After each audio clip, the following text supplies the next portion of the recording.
Assalamualaikum warahmatullahi wabarakatuh. Bertemu lagi dengan saya Bu Ami. Kali ini kita akan memasuki pertemuan pertama, yaitu kita akan membahas mengenai materi penggabungan usaha. Nah, pertama-tama kita akan mencari tahu dulu penggabungan usaha itu apa sih. Nah, di sini saya akan menjelaskan penggabungan badan usaha. Nah, di mana penggabungan badan usaha tersebut itu merupakan usaha untuk menggabungkan suatu perusahaan dengan satu atau lebih perusahaan lain ke dalam satu kesatuan ekonomi sebagai upaya untuk memperluas usaha. Jadi misal nih ya, kita punya perusahaan.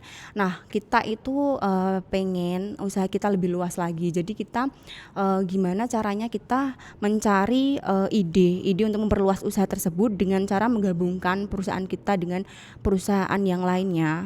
Jadi kita istilahnya mencari partner bisnis. Nah, itu yang dinamakan penggabungan badan usaha, yaitu menggabungkan suatu perusahaan satu dengan perusahaan lainnya. Pasti udah pada tahu kan ini pengertian dari penggabungan badan usaha tersebut. Kemudian selanjutnya ada alasan penggabungan usaha. Kenapa sih kita ingin melakukan penggabungan usaha? Yang pastinya itu orang awam pun tahu ya. Kita melakukan penggabungan usaha itu pasti untuk mencari untung ya kan. Yang pertama itu investasi yang menguntungkan.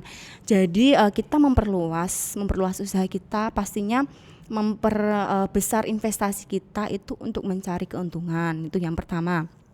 Kemudian yang kedua itu mendapatkan kendali atas perusahaan lain. Nah, kita udah nih punya perusahaan yang sukses. Jadi kita tuh pengen punya perusahaan lain di bidang yang lain. Jadi kita nggak cuman di satu perusahaan kita aja. Kita pengen istilahnya menguasai pasar pangsa pasar lainnya juga kita ingin menguasai, yaitu dengan cara menggabungkan usaha. Kemudian yang ketiga yaitu memasuki pasar baru, area produk baru melalui perusahaan yang sudah menguasai pasar.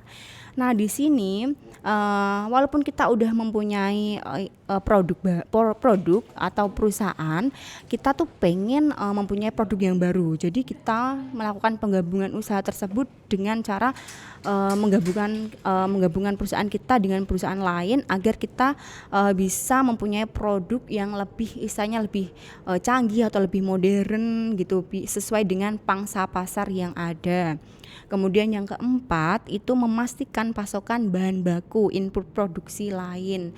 Jadi di sini misal perusahaan kita itu membutuhkan bahan pokok untuk memproduksi produk itu banyak.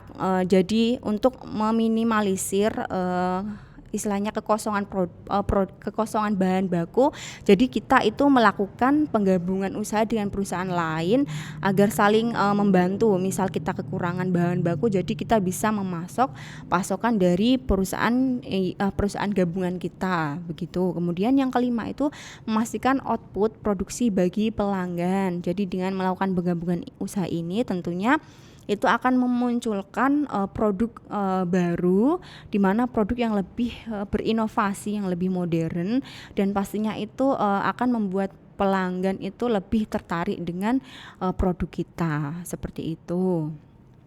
Nah, kemudian ada bentuk penggabungan usaha, di mana bentuk penggabungan usaha ini salah satunya itu ada merger statutory, yaitu merger itu jenis penggabungan usaha di mana hanya ada satu dari perusahaan yang bergabung yang bertahan dan perusahaan lainnya dibubarkan.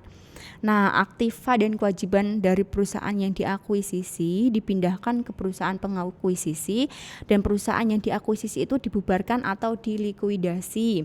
Setelah merger operasi dari perusahaan yang dulunya terpisah, sekarang berada di bawah satu entitas. Jadi kita melakukan penggabungan usaha, dan penggabungan usaha yang sebelumnya itu dibubarkan jadi dalam satu lingkup aja, yaitu misal nih saya kasih contoh nih, misal ada perusahaan A dan perusahaan B.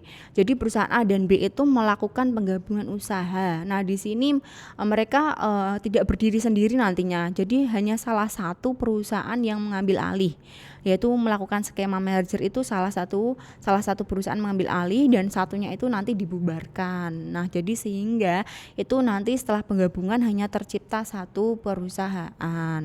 Begitu. Udah jelas kan yang ini yang merger, ada 2 perusahaan itu digabung kemudian dijadikan satu. Jadi yang satu perusahaan itu istilahnya dihilangkan dan kemudian dijadikan satu perusahaan aja yang berdiri, seperti itu. Kemudian bentuk penggabungan usaha lainnya itu ada konsolidasi statutory atau konsolidasi. Nah, di mana di sini penggabungan usaha di mana kedua perusahaan yang bergabung dibubarkan serta aktiva dan kewajiban dari perusahaan-perusahaan tersebut dipindahkan ke perusahaan yang baru dibentuk. Nah, operasi dari perusahaan yang dulunya terpisah sekarang berada di bawah satu entitas dan tidak satupun perusahaan yang bergabung masih tetap berdiri sejak dilakukan konsolidasi.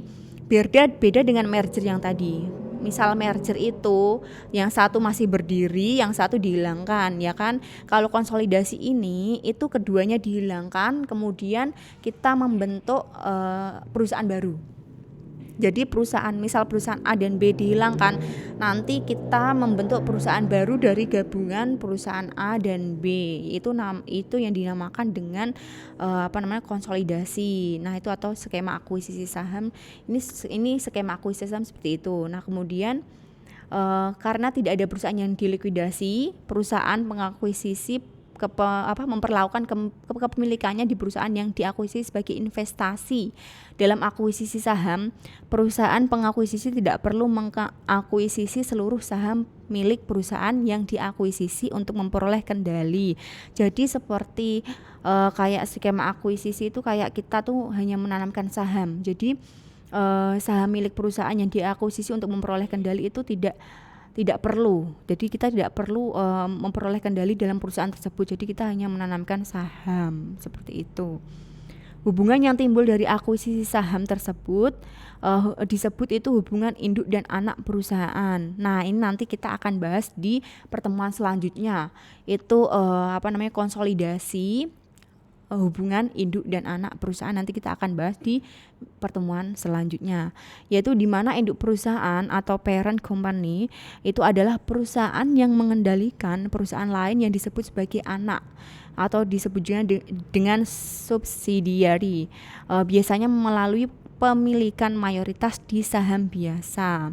Jadi induk perusahaan tuh kayak mempunyai saham mayoritas, mempunyai saham terbesar. Jadi itu dinamakan dengan induk perusahaan. Induk perusahaan itu merupakan perusahaan yang memiliki saham terbesar, istilahnya seperti itu. Kemudian menentukan jenis penggabungan usaha. Nah, di sini ini contoh skemanya, ada perusahaan A berinvestasi pada perusahaan B. Kemudian perusahaan A melakukan akuisisi aktiva bersih, perusahaan B akuisisi saham. Nah, ini kemudian perusahaan yang diakuisisi dilikuidasi, selanjutnya masuk ke sini dicatat sebagai merger atau konsolidasi. Ini hasil akhirnya. Ini contoh skemanya menentukan jenis penggabungan usaha. Kemudian selanjutnya metode akuntansi dan pelaporan. Nah, dalam hal ini purchase atau pembelian mengakui adanya goodwill dengan nilai goodwill sebesar selisih dari harga beli dan harga wajar aktiva dan kewajiban yang diakuisisi. Nah, goodwill di sini itu dipandang sebagai faktor yang menyebabkan perusahaan dapat memperoleh laba di atas rata-rata. Nah, di mana perusahaan itu sudah menentukan target labanya dan alhamdulillahnya itu perusahaan memperoleh laba, bahkan laba tersebut melampaui rata-rata, di atas rata-rata dari target yang sudah ditentukan. Nah, itu dinamakan goodwill. Sebagaimana aktiva lainnya, goodwill tersebut itu dinilai berdasarkan biaya perolehan awalnya dari pembeli jika dapat secara objektif ditentukan. Nah, kemudian pooling of interest atau penggabungan kepemilikan tidak mengakui adanya goodwill karena tidak ada harga beli, hanya nilai buku yang terbawa atau yang diakui. Kemudian di sini kita ada penentuan harga beli. Nah, penentuan harga beli tersebut terdapat 3 jenis biaya yang timbul dari penggabungan usaha. Nah, setelah kita melakukan penggabungan usaha, itu kita akan menemui 3 jenis biaya yang akhirnya timbul dari penggabungan usaha tersebut. Itu yang pertama ada biaya langsung, itu misal contohnya ini ya, itu ada imbal jasa bagi penemu atau vendors fee, kemudian bagi akuntan, hukum dan penilaian. Kemudian yang kedua itu biaya pengeluaran efek. Nah, misal contoh nih ya, biaya pengeluaran efek itu ada biaya pendaftaran efek atau audit. Nah, misal perusahaan kan pastinya itu mengeluarkan laporan keuangan. Nah, di situ itu harus ada tim audit. Nah, itu kita akan mengeluarkan biaya, itu yang dinamakan dengan pengeluaran efek, biaya pengeluaran efek. Kemudian biaya tidak langsung dan umum. Biaya atau misal contoh nih ya, itu seperti biaya gaji akuntan yang merupakan pegawai perusahaan pengakuisisi dalam penggabungan usaha.